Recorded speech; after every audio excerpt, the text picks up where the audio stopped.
एक बार फिर से आप सभी का स्वागत है जीके इस वेदर न्यूज़ की एक और नई वीडियो में। चलिए जान लेते हैं आज पूरे देश में कैसा रहने वाला है मौसम का हाल। वीडियो शुरू करने से पहले हमें कमेंट सेक्शन में अपने ज़िले का नाम जरूर बताइए। साथ ही चैनल को सब्सक्राइब करें और पास बेल आइकन को जरूर दबाएं। रात को ओस की बूंदों से हल्की ठंड का एहसास का होगा। राजधानी लखनऊ समेत गोरखपुर, जौनपुर और पूर्वांचल के ज्यादातर जिलों में आसमान साफ रहेगा। सुबह से ही सूरज आसमान में चमकता है। वहीं नोएडा, गाजियाबाद और पश्चिमी यूपी के इलाकों में मौसम ऐसा ही रहने का अनुमान है। जानिए यूपी में कब पड़ेगी सर्द। पिछले 24 घंटे में वाराणसी में अधिकतम तापमान 34.3 डिग्री सेल्सियस और बरेली में न्यूनतम तापमान 13.3 डिग्री सेल्सियस के आसपास दर्ज किया गया है। मौसम विभाग के मुताबिक अगले 5 दिनों तक राज्य में न्यूनतम और अधिकतम तापमान में कोई बड़ा बदलाव की संभावना नहीं है। नवंबर की दूसरे सप्ताह में ठंड बढ़ सकती है। इन जिलों की हवा खराब। जैसे जैसे ठंड बढ़ रही है, इसके असर हवा की गुणवत्ता पर भी दिख रहा है। ठंड बढ़ने के साथ ही हवा में प्रदूषण का स्तर भी बढ़ता जा रहा है। खासकर दिल्ली के सटे यूपी के नोएडा, गाजियाबाद और ग्रेटर नोएडा जिले में हवा खराब हो रही है। गाजियाबाद के लीनी में हवा का AQI लेवल लगातार 300 से ऊपर बना हुआ है, जो अब बेहद खराब हवा की श्रेणी में है। आने वाले समय में जैसे जैसे ठंड बढ़ेगी, हवा और अधिक प्रदूषित होने की संभावना है। तापमान लखनऊ में आज अधिकतम तापमान 33 डिग्री सेल्सियस जबकि न्यूनतम तापमान 14 डिग्री सेल्सियस रहने की उम्मीद है।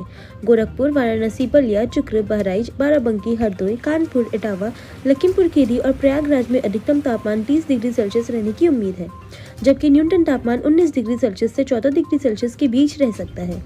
बस्ती, झांसी, उड़ैया, हामिरपुर, बरेली, शाहजहांपुर, नजीबाबाद, मुरादाबाद, मुजफ्फरनगर, मेरठ, आगरा, अलीगढ़ और बुलंदशहर में अधिकतम तापमान 31 डिग्री सेल्सियस से लेकर 33 डिग्री सेल्सियस के बीच रहने का अनुमान है, जबकि न्यूनतम तापमान 16 डिग्री सेल्सियस का अनुमान है। यहाँ 19 डिग्री सेल्सियस और 19 डिग्री सेल्सियस के बीच हो सकता है।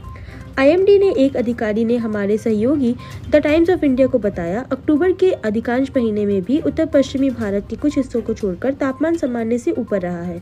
इसका मुख्य कारण ग्लोबल वार्मिंग के साथ साथ अल नीनो भी है। इसलिए इस साल नवंबर और दिसंबर में भी भारत के अधिकांश हिस्सों में सर्दियों का तापमान सामान्य से सामान्य ही ऊपर रह सकता है। शुद्ध उत्तर भारत के कुछ हिस्सों को छोड़कर जहां पश्चिमी विक्षोभ गतिविधियों का प्रभाव हो सकता है, मौसम के दौरान शुष्क मौसम की स्थिति और साफ आसमान के कारण मध्य भारत के हिस्सों में भी दिन का तापमान गर्म हो सकता है। अल नीनो के प्रभाव के कारण हम भारत के कुछ हिस्सों में दिसंबर तक एक और दिन और रात का तापमान सामान्य से देख सकते हैं। कई क्षेत्रों में मौसम शुष्क। 5 दिनों तक मौसम में कोई बदलाव देखने को नहीं मिलेगा। कई क्षेत्रों में मौसम शुष्क बना रहेगा। बारिश का सिलसिला दक्षिणी राज्यों में 2 नवंबर तक जारी रह सकता है। वहीं मौसम प्रणाली की बात करें तो बंगाल की खाड़ी में एक चक्रवाती परिसंचरण निर्मित हुई है, जिसके साथ ही उत्तरी म्यांमार और आसपास के इलाकों में चक्रवाती का क्षेत्र बना हुआ है। ऐसे में जल्द ही मौसम में महत्वपूर्ण परिवर्तन होगा। वहीं बंगाल की खाड़ी में नमी पश्चिमी की तरफ आगे बढ़ेगी।